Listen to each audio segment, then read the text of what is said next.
millennials are the largest voting bloc in America today, 31% of the electorate. And these voters between the ages of 18 and 34 could sway the election if they vote. 47% say they will definitely go to the polls this year, and that number is much lower than it was 8 years ago. Why the enthusiasm gap? I spoke with a group of millennials in Philadelphia about why they're saying, meh. Pennsylvania! There is some excitement up in here, huh? In the universe of electoral votes, there are only a handful of states that ultimately really matter. Pennsylvania is crucial for a presidential win. Republican candidate Donald Trump and Democratic candidate Hillary Clinton are both mounting aggressive campaigns there. While Donald Trump consulted with himself. In Hillary Clinton's America, the system stays rigged against Americans. The ads and debates on social media, it's exhausting.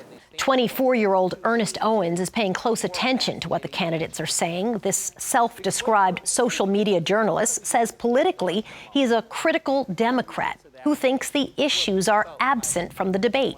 Economic issues, jobs, class divide. These are real issues that are hitting the core of our country across all levels, and especially for millennials. And you don't think they're being discussed? Not as much. Like Owens, the economy is also important to Republican Megan Jones. We care very much about what's going on in our country around us. We just don't feel represented by the two candidates who are before us. This is my favorite breakfast place. I'll cry if it ever closes. While this 29-year-old supply chain manager says she's in line with Trump's business approach, she's now focusing more on the character of the candidates. Both have shown some pretty big character flaws over the last few years. I think that's a struggle for millennials. Sometimes the important issues are getting lost in the nonsense right now. For millennials, the dissatisfaction is clear.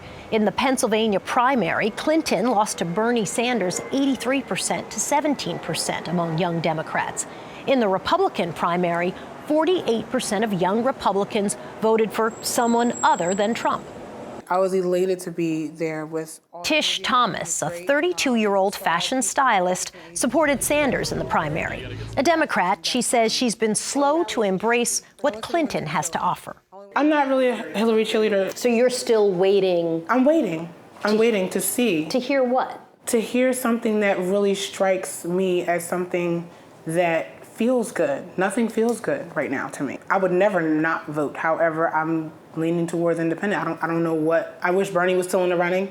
Many of my peers are in the same position as me, where they're looking at these candidates and saying, hey, I'm not excited about either of them. What are you worried about in this election? I would like the narrative to change about the way in which we vote. I don't want it to be Trump was such a horrible candidate that we had to vote for Hillary.